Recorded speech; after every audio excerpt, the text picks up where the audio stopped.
আসসালামু আলাইকুম প্রিয় শিক্ষার্থী, আশা করি তোমরা ভালো আছো। আলহামদুলিল্লাহ, আমি তোমাদের দোয়ায় ভালো আছি। প্রিয় শিক্ষার্থী, গত 24শে মার্চ 2020 অর্থাৎ করোনাকালীন সময় হতে আজ পর্যন্ত আমি যেই কবার অনলাইন ক্লাসে উপস্থিত হয়েছি প্রিয় শিক্ষার্থী, আজকে তার মধ্যে আমি 381 নম্বর অনলাইন ক্লাস শুরু করতে যাচ্ছি। তো 381 নম্বর অনলাইন ক্লাসের শুরুতে তোমাদের সবাইকে জানাই আন্তরিক ধন্যবাদ ও শুভেচ্ছা। প্রিয় শিক্ষার্থী, যারা আজকের ক্লাসে সংযুক্ত আছো, তোমরা আমি আশা করব শুরু থেকে শেষ পর্যন্ত ক্লাসে অংশ নিবে। আজকের ক্লাসটা অনেক গুরুত্বপূর্ণ একটা টপিকস নিয়ে আমি আলোচনা করব। আজকের ক্লাসে আমি আলোচনা করব দৈর্ঘ্য সংকোচন নিয়ে। তোমরা নিশ্চয়ই জানো দৈর্ঘ্য সংকোচন কি জিনিস। না জানলে আমি সেটা তোমাদের সামনে ক্লিয়ার করার চেষ্টা করব। তো প্রিয় শিক্ষার্থী, তোমরা জানে না পড়ালেখা কিরকম করতেছো।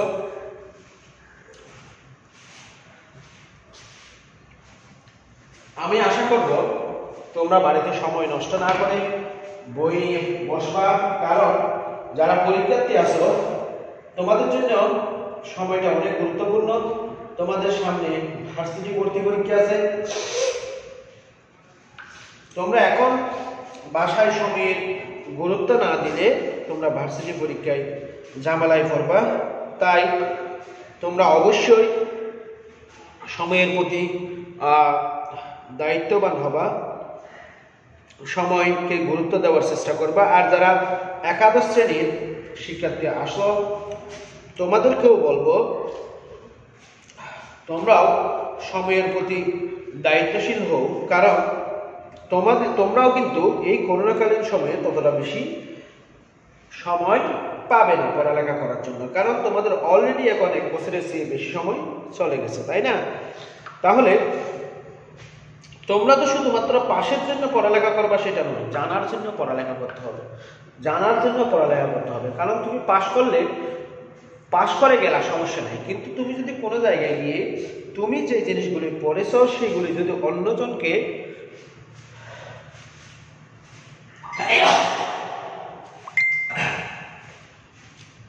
অন্যজনকে বোঝানোর সুযোগ না পাও বা বোঝাতে না পারো, তাহলে সেই পাশ করার কোনো কি থাকে না, মূল্য থাকে না। তাই তোমাকে নিজের মতো করে তৈরি করে তুলতে হলে পড়ালেখা করার কোনো কি নেই, বিকল্প নেই। যাক প্রিয় শিক্ষার্থীরা, এরপরে আমি যেটা বলবো, বর্তমানে পাড়ায় মহল্লায় ওয়ার্ডে করোনা ভ্যাকসিনের টিকা দেওয়া হচ্ছে। তোমাদের মধ্যে যারা 18 বছরের ঊর্ধ্বে আছো, তোমরা অবশ্যই রেজিস্ট্রেশন করে করোনা ভ্যাকসিন নিয়ে নেবে। আর আশেপাশে যারা 18 বছরের ঊর্ধ্বে আছে তাদেরকেও করোনা ভ্যাকসিন নেওয়ার জন্য উৎসাহিত করবে এবং তাদেরকে সুযোগ পেলে রেজিস্ট্রেশন করে দেবে, ঠিক আছে? আর বর্তমান করোনার সাথে সাথে আমরা এক বড় ধরনের বিপদের সম্মুখীন হয়েছিলাম, সেটা হচ্ছে বন্যা। বেশ কিছুদিন আগে নয়, খুব সাম্প্রতিক। তো এই বন্যার কারণে আমাদের কক্সবাজারের অনেক ক্ষয়ক্ষতি হয়েছে। তো তোমরা যারা সামর্থ্যবান আছো বা তোমাদের যদি সুযোগ হয়, তোমাদের আশেপাশে দরিদ্র মানুষগুলির দিকে একটু নজর দেওয়ার চেষ্টা করবে। তো প্রিয় শিক্ষার্থী, চলো আমরা এখন আমাদের ক্লাসে যাই। আমাদের আজকের ক্লাসের টপিকস হচ্ছে দৈর্ঘ্য সংকোচন বা লেংথ কন্ট্রাকশন। দেখো প্রিয় শিক্ষার্থী, তোমরা প্রত্যেকে যদি ক্লাসটা শেয়ার করে দাও, তাহলে তোমাদের সাথে থাকা বন্ধু বান্ধবীরা এই ক্লাসটা করার কি পাবে, সুযোগ পাবে। সুতরাং তোমরা শেয়ার করবে, সেটাই আমি আশা করব। দেখো প্রিয় শিক্ষার্থী, আমি বলছিলাম দৈর্ঘ্য সংকোচন বা লেংথ কন্ট্রাকশন নিয়ে আজকে আলোচনা করব। লেংথ কন্ট্রাকশন মানে হচ্ছে যে, মনে করো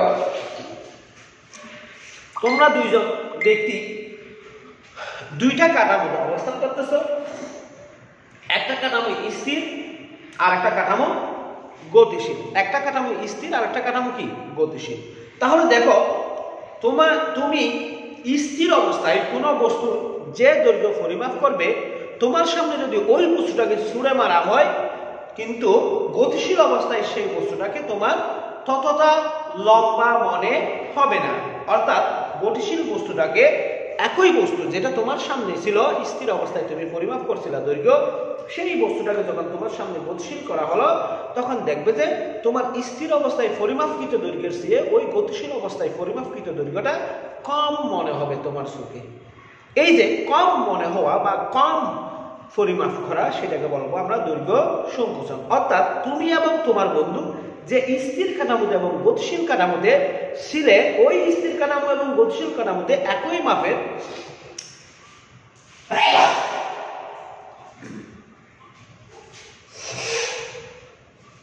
একই মাপের দুইটি বস্তু নেওয়ার পরও দেখা যাবে যে স্থির কাঠামোর বস্তুটির দৈর্ঘ্যের চেয়ে গতিশীল কাঠামোর বস্তুটির দৈর্ঘ্য কি মনে হবে? সংকুচিত মনে হবে। এই ঘটনাকে আমরা বলবো দৈর্ঘ্য সংকোচন। এই ঘটনাকে আমরা কি বলবো? দৈর্ঘ্য সংকোচন বলবো। তাহলে দেখো, আমরা দৈর্ঘ্য সংকোচনের সংজ্ঞাটা এভাবে দিতে পারি: কোন পর্যবেক্ষকের সাপেক্ষে গতিশীল বস্তুর দৈর্ঘ্য কোন পর্যবেক্ষকের সাপেক্ষে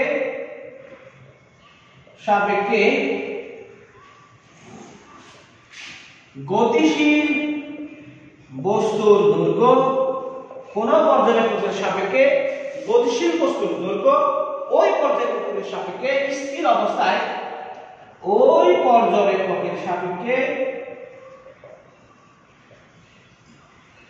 স্থির অবস্থায়, ওই পর্যবেক্ষকের সাপেক্ষে স্থির অবস্থায় ওই একই বস্তুর দৈর্ঘ্য চেয়ে, ওই একই বস্তুর দৈর্ঘ্যের চেয়ে ছোট মনে হয়।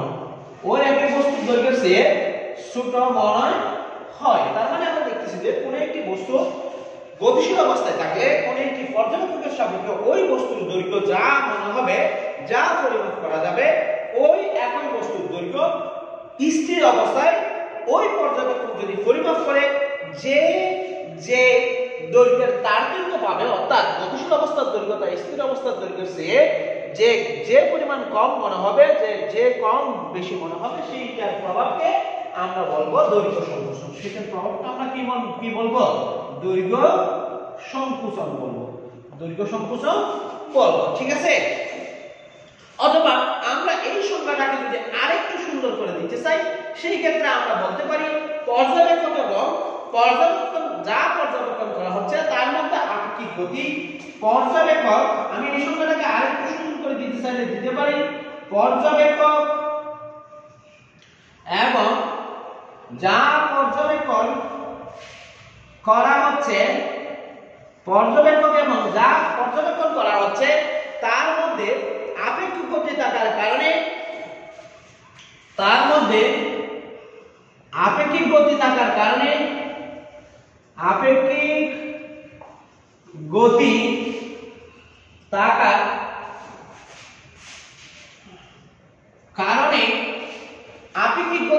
কারণে গতির দিক বরাবর দৈর্ঘ্য পরিমাপে, গতির দিক বরাবর দৈর্ঘ্য পরিমাপে যে ভিন্নতা পরিলক্ষিত হয়,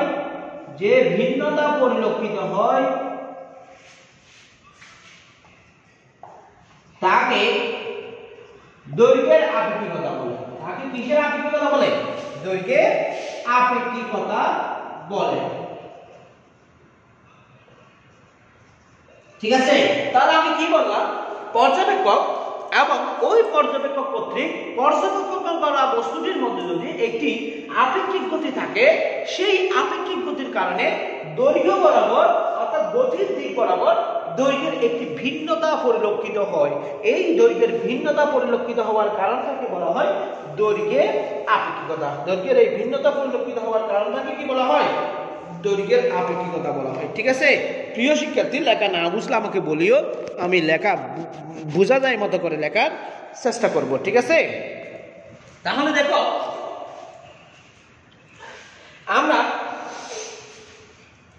এর আগের ক্লাসে আলোচনা করার সময় আমরা বলেছিলাম বিজ্ঞানী নিউটন বা গ্যালিলিওর সময়ে ভর, দৈর্ঘ্য এবং সময়কে নিরপেক্ষ কল্পনা করেছিল, কিন্তু বিজ্ঞানী আইনস্টাইন এসে সেই দৈর্ঘ্য, ভর এবং বস্তুকে আপেক্ষিক অর্থাৎ পরিবর্তনশীল মনে করে নিয়েছিল বা ধরে নিয়েছিল, যার কারণে এই ঘটনাগুলি ঘটতেছে। যদি নিউটন বা গ্যালিলিওর মতো নিরপেক্ষ ধরে নেওয়া হতো তাহলে এই যে দৈর্ঘ্যের আপেক্ষিকতা, ভরের আপেক্ষিকতা বা কিসের আপেক্ষিকতা, সময়ের আপেক্ষিকতা সম্পর্কে আমাদের আলোচনা করার দরকার ছিল না। এগুলিকে আমরা স্থির কল্পনা করে নিতে পারতাম। তাহলে আমরা দেখলাম যে কি পর্যবেক্ষক বা পর্যবেক্ষক যা পর্যবেক্ষণ করতেছে ওই দুইটা ঘটনার মধ্যে যদি কি থাকে, আপেক্ষিক গতি থাকে, তাহলে আপেক্ষিক গতির দিক বরাবর দৈর্ঘ্যের যে ভিন্নতা পরিলক্ষিত হয় সেটাকে বলবো আমরা দৈর্ঘ্যের আপেক্ষিকতা। সেটাকে আমরা কি বলবো? দৈর্ঘ্যের আপেক্ষিকতা বলবো। ঠিক আছে? তাহলে দেখো পর্যবেক্ষকের সাপেক্ষে গতিশীল বস্তুর দৈর্ঘ্য ওই পর্যবেক্ষকের সাপেক্ষে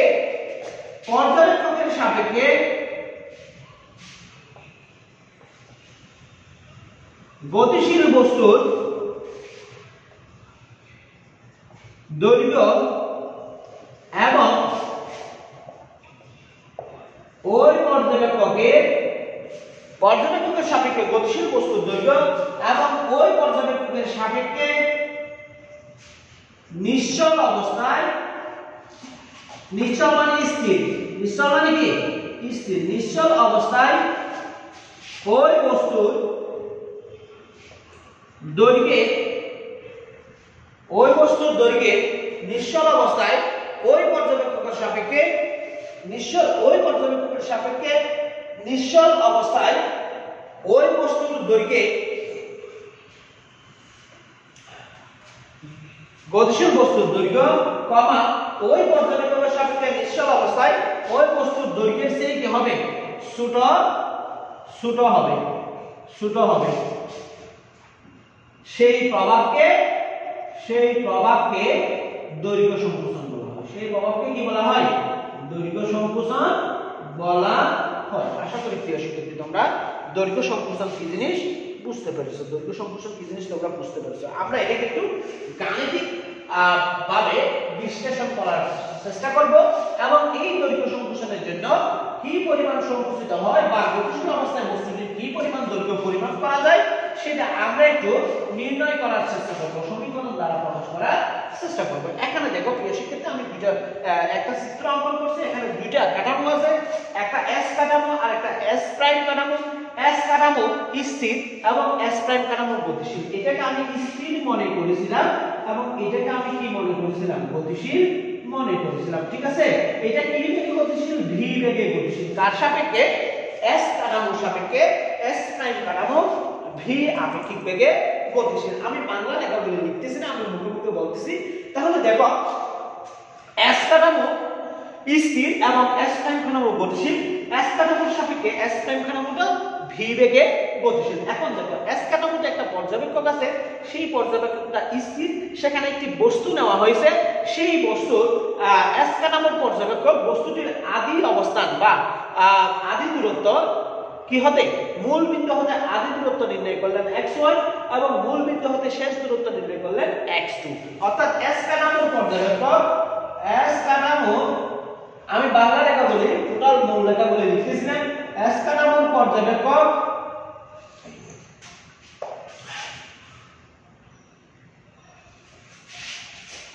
এস কাঠামোতে অবস্থিত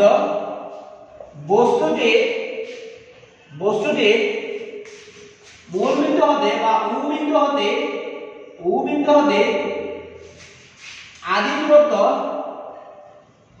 দূরত্ব পরিমাপ করলেন x1 এবং শেষ দূরত্ব পরিমাপ করলেন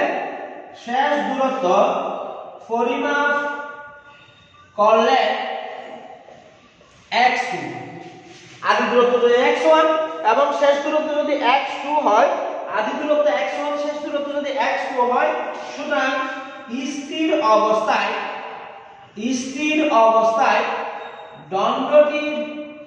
দণ্ডটি বা বস্তুটি স্থির অবস্থায় দৈর্ঘ্যকে যদি আমি L0 দ্বারা চিহ্নিত করি, কি দ্বারা চিহ্নিত করি?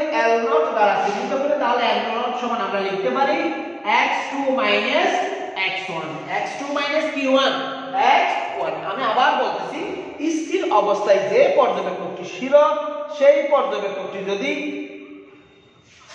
কোন একটি অর্থাৎ স্থির কাঠামোতে অবস্থিত বস্তুটির মূল বিন্দু হতে আদি দূরত্ব x1 এবং শেষ দূরত্ব x2 পরিমাপ করে, তাহলে শেষ দূরত্ব থেকে আদি দূরত্ব বিয়োগ দিলে দণ্ডটি বা বস্তুটির দৈর্ঘ্য পরিমাপ করা হবে বা পাওয়া যাবে। সেই দণ্ডটির দৈর্ঘ্য হবে L0 এবং এই L0 সমান x2 x1, x2 q1 x1। তাইলে লেখা বোঝা না গেলে আমাদের বলিও, আমি চেষ্টা করব ভালোভাবে বুঝিয়ে দেওয়ার জন্য। এখন দেখো প্রিয় শিক্ষার্থী, আমি S প্রাইম কাঠামো বা গতিশীল কাঠামোর ক্ষেত্রে চিন্তা করব। তাহলে S প্রাইম কাঠামো বা গতিশীল কাঠামো পর্যবেক্ষক S প্রাইম কাঠামোতে অবস্থিত ওই একই বস্তুর মূল বিন্দু হতে বা ও প্রাইম বিন্দু হতে আদি দূরত্ব পরিমাপ করলে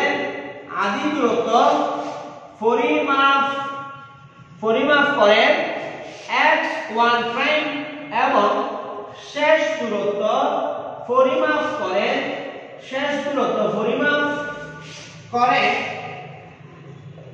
x2 প্রাইম। সুতরাং গতিশীল অবস্থায়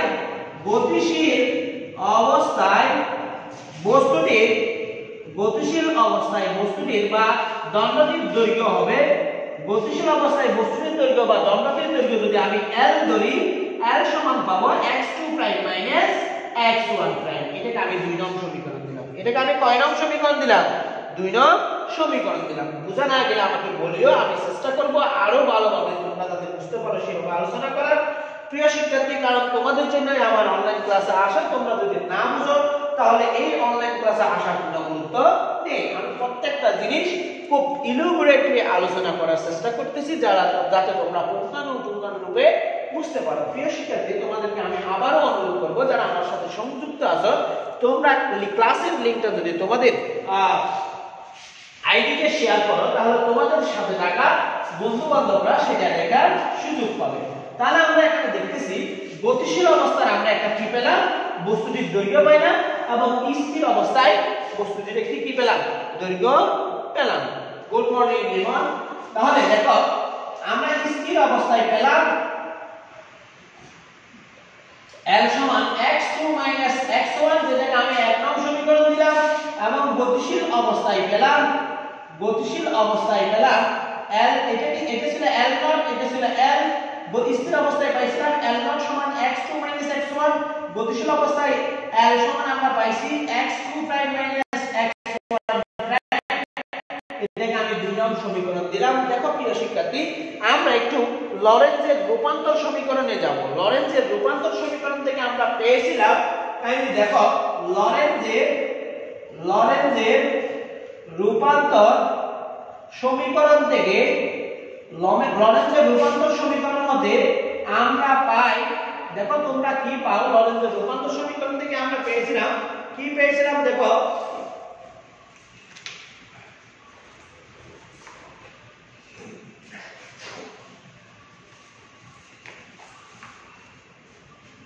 লরেঞ্জের বিপরীত রূপান্তর। লরেঞ্জের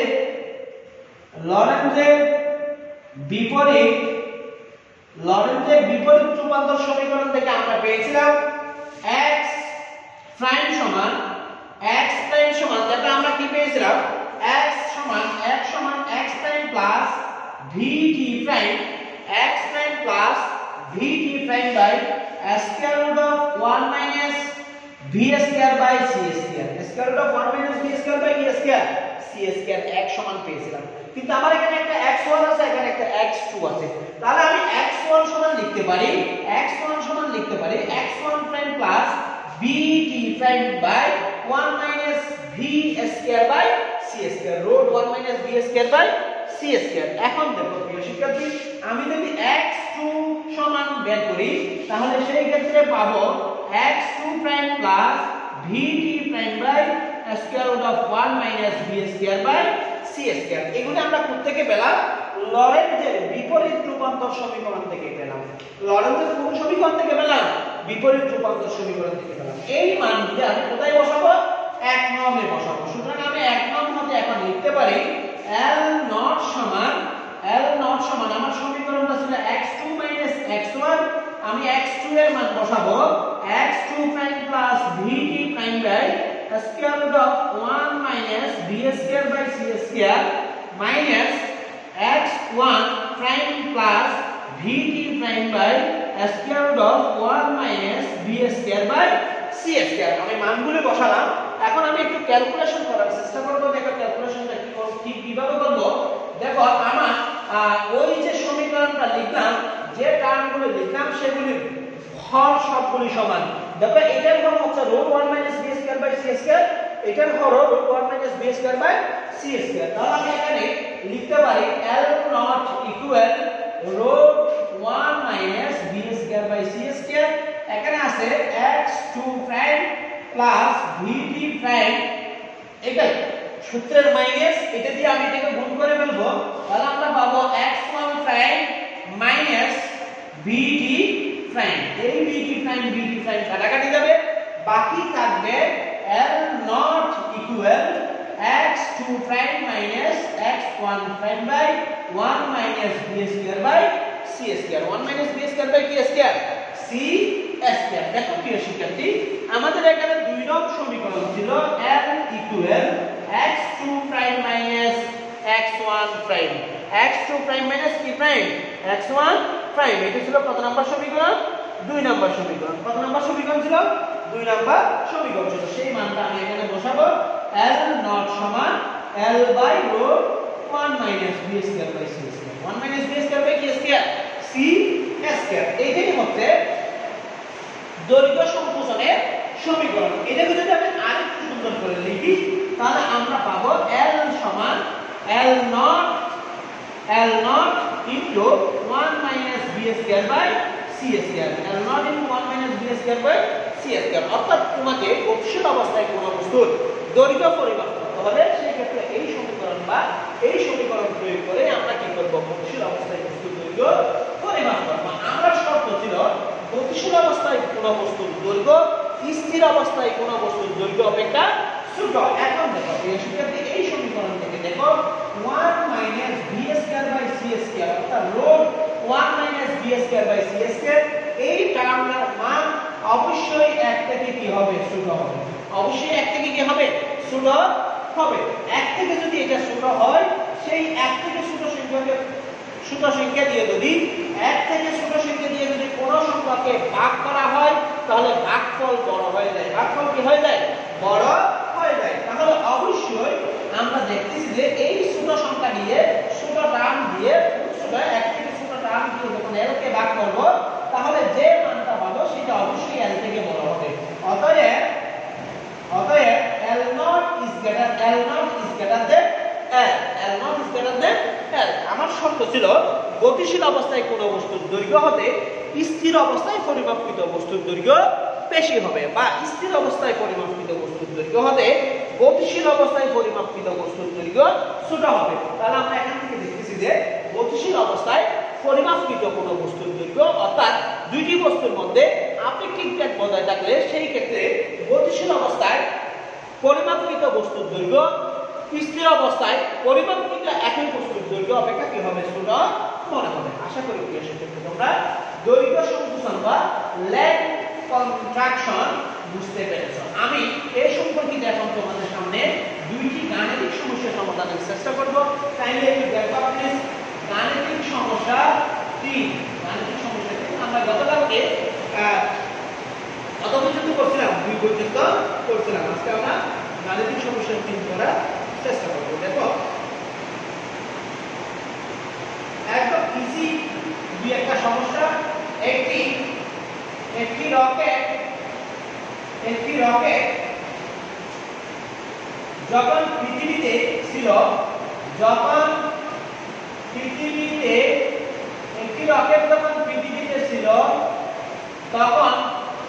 তখন তার দৈর্ঘ্য মাপা হয়েছিল, দৈর্ঘ্য মাপা হয়েছিল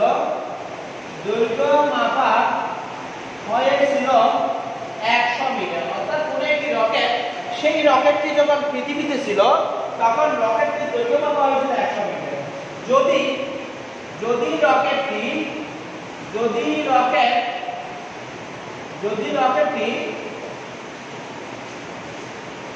2 into 10⁸ মিটার পার সেকেন্ড বেগে চলতে শুরু করে, অর্থাৎ রকেটটি যখন 2 into 10⁸ মিটার পার সেকেন্ড বেগে চলতে শুরু করে, তবে পৃথিবী থেকে তার দৈর্ঘ্য কত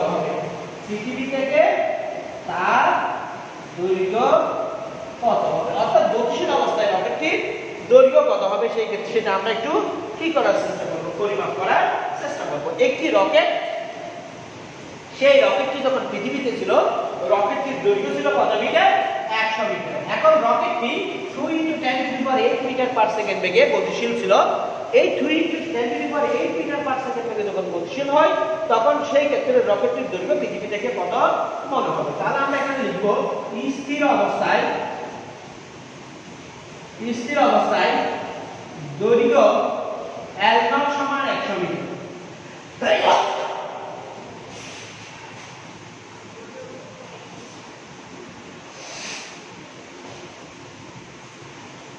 তারপরে আছে দ্রুতি v সমান 2 into 10⁸ মিটার পার সেকেন্ড। আলোর বেগ c সমান 3 into 10⁸ মিটার পার সেকেন্ড। এবং গতিশীল অবস্থায় দৈর্ঘ্য সমান l। গতিশীল অবস্থায় দৈর্ঘ্য সমান কি? l।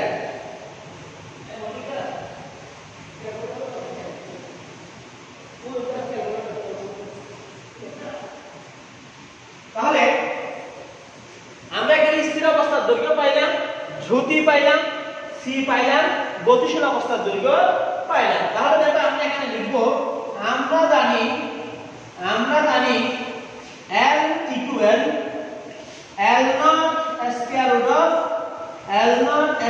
of 1 minus b square by c square। এখন দেখো আমরা L0 এর মান জানি 100, রোড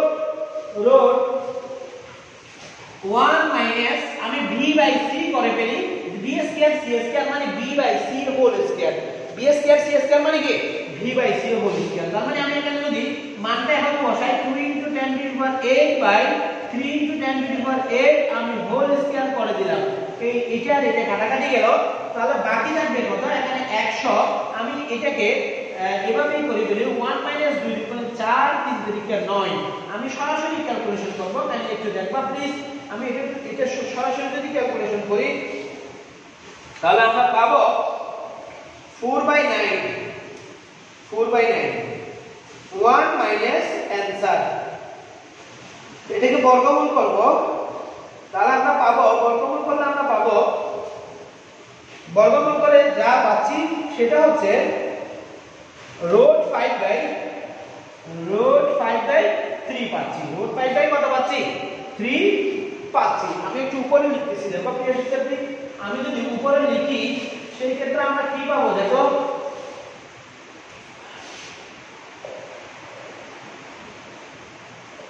তাহলে আমরা পাবো L equal 100 into 100 into কত? 100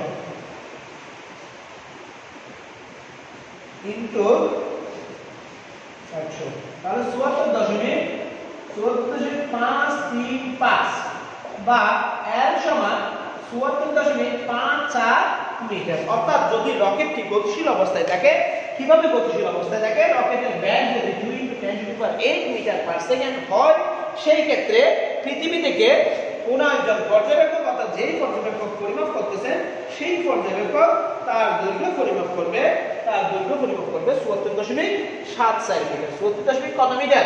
7 মিটার। আমরা আরেকটি গাণিতিক সমস্যার সমাধান করার চেষ্টা করব। দেখো প্রিয় শিক্ষার্থী, আরেকটি গাণিতিক সমস্যার সমাধান। দেখো আমরা 4 নাম্বার গাণিতিক সমস্যার সমাধান করব। 4 নাম্বার খুব সহজ না, ম্যাথগুলি অত্যন্ত সহজ। একটি রকেট কত বেগে চললে একটি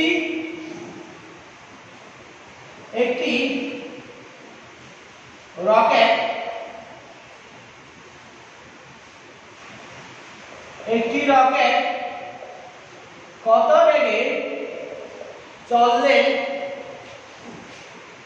এর গতিশীল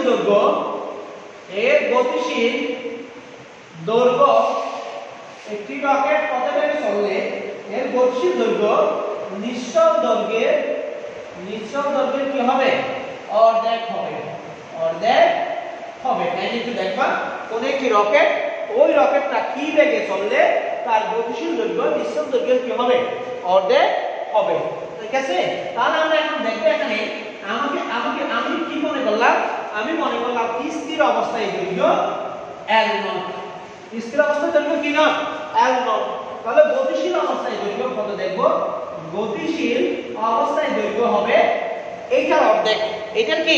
অর্ধেক। তাহলে গতিশীল অবস্থার দৈর্ঘ্য যদি L হয়, L সমান হবে L0/2। L0 বাই কি? আমাকে বলছে যে এই স্থির অবস্থার দৈর্ঘ্য যা গতিশীল অবস্থার দৈর্ঘ্য তার অর্ধেক হবে। কিন্তু শর্ত হচ্ছে কি একটি নির্দিষ্ট বেগে চলতে হবে। c সমান আমরা পেলাম 3 × 10⁸ মিটার পার সেকেন্ড। আমরা সব সময় মনে রাখবো c এর মান 3 × 10⁸ মিটার পার সেকেন্ড। এবং v সমান জানি না। v সমান কি? জানি না। এখানে আমরা লিখব আমরা জানি L সমান L0 রোড 1 - v²/c²। আমি এখানে L এর মানটা বসাই দেব। L0/2 = L0 road 1 - v²/c²। এখন এই L0 কাটাকাটি যাবে, উপর পাশে বর্গ করবে, এটা 1/4 হয়ে যাবে, এটা হয়ে যাবে 1 - v²/c²। বর্গ করতে প্রিয় শিক্ষার্থী, এখন আমি পক্ষান্তর করব, এটাকে এই পাশে পক্ষান্তর করব। v²/c² সমান 1 - 1/4। 1 - 1 কত? 4। এখন দেখো প্রিয় শিক্ষার্থী, আমি একটু এই পাশে লেখার চেষ্টা করতেছি। তাহলে দেখো এখানে লিখলে আমরা কি পাবো? আমরা পাবো v²/c² সমান 3/4। v²/c² সমান কি পাবো? 3/4 পাবো। কাইন্ডলি একটু দেখো প্লিজ, v²/c² সমান কি পাবো? 3/4 পাবো। আমি এখন এটাকে v/c করব। v/c করলে এটা √3/2 হবে। √3 কি হবে? 2 হবে। বর্গমূল করছি যে প্রিয় শিক্ষার্থী, না বুঝলে আমাকে জানাইও, আমি চেষ্টা করব সর্বোচ্চটাই বুঝিয়ে লেখার জন্য। তাহলে দেখো আমি পাচ্ছি কি? v/c সমান আমরা পাচ্ছি √3/2। রুট কত? 3/2। ঠিক আছে, না বুঝলে আমাকে জানাইও, আমি বুঝিয়ে লেখার বা বলার সর্বোচ্চটাই চেষ্টা করব। তাহলে দেখো আমি এখন একটু পক্ষান্তর করব। পক্ষান্তর করলে কি হয় দেখো, বা v সমান √3/2c পক্ষান্তর করব। সেটা আরেক গুণন করছি, বা v সমান √3/2 * 3 × 10⁸ বা v সমান আমরা কত পাই একটু ক্যালকুলেশন করে দেখি। আমরা পাচ্ছি √3/2 into 3 exponential 3 into 10⁸8। 3 into 10⁸ কত? 8। তাহলে আমরা পাবো 2.59 8 into 10⁸8 2.598 into 10⁸8। এটাকে যদি আমি একটু সুন্দর করে লিখি, তাহলে আমরা এখানে এটা থেকে পাবো, দেখো আমরা এটা থেকে কি পাবো? v সমান 2. আমি 5 × 8 কে 6 লিখতে পারি into 10⁸8 মিটার পার সেকেন্ড। তার মানে রকেটটি যদি 2.6 into 10⁸8 মিটার পার সেকেন্ড বেগে গতিশীল হয়, সেই ক্ষেত্রে অবশ্যই রকেটটির দৈর্ঘ্য গতিশীল অবস্থায় স্থির অবস্থার চেয়ে অর্ধেক মনে হবে। প্রিয় শিক্ষার্থী, আজকে এই পর্যন্ত। আমি যাওয়ার আগে আবারও তোমাদের প্রতি অনুরোধ রেখে যাব, তোমরা সময়ের গুরুত্ব দাও। তোমরা অ্যাসাইনমেন্ট নিয়ে খুব টেনশনে আসো। আমাদের কলেজের অ্যাসাইনমেন্ট আগামী 11 তারিখ, অর্থাৎ আজকে কয় তারিখ? 8 তারিখ। আজকে 8 তারিখ, আগামী 11 তারিখ জমা নেওয়া হবে। তোমাদের প্রত্যেককে সশরীরে উপস্থিত হয়ে অ্যাসাইনমেন্ট জমা দিতে হবে, কারণ এখানে অনেক খুঁটিনাটি সমস্যা আছে যেগুলি তোমাদের দেখাই দিতে হবে শিক্ষকদের। তো তোমরা অবশ্যই সশরীরে উপস্থিত হয়ে অ্যাসাইনমেন্ট জমা দিবে। আর তোমাদের আশেপাশে যদি কোনো জায়গায় পানি জমা থাকে তাহলে সেগুলি ফেলে দেবে, কারণ বর্তমানে ডেঙ্গুর প্রকোপ প্রচুর বেড়ে গেছে। ডেঙ্গুর জন্মস্থান হচ্ছে পরিষ্কার পানি। ডেঙ্গুর জন্মস্থান হচ্ছে কি? পরিষ্কার পানি। অর্থাৎ পরিষ্কার পানি কোনো জায়গায় জমা থাকলে সেখানে কি হবে? ডেঙ্গুর উৎপাদন বা বংশবিস্তার বেড়ে যাবে। ঠিক আছে? আর সর্বোচ্চ সচেতনতা মেনটেন করে চলাফেরা করবে। আমি আবারও বলতেছি, যাদের করোনা ভ্যাকসিন দেওয়ার বয়স হয়েছে তোমরা অবহেলা না করে অবশ্যই দ্রুত গতিতে ভ্যাকসিন নিয়ে নাও। আর যাদের সময় আছে পড়ালেখা করার, ভবিষ্যৎ জীবনের চিন্তা করে ভালোভাবে পড়ালেখা করো। তবে সবচেয়ে বড় কথা হচ্ছে কি, যাই করো না কেন, যাই হোক না কেন, যেভাবেই হোক না কেন, যেখানেই থাকো না কেন, তোমার উপর যদি কখনো কোনো ধরনের দায়িত্ব অর্পিত হয়, সেই দায়িত্ব নিজের জীবনের বিনিময় হলো সর্বোচ্চ সততার সহিত পালন করার চেষ্টা করবে। সর্বোচ্চ সততার সহিত পালন করার চেষ্টা করবে। ভালো থেকো। আসসালামু আলাইকুম।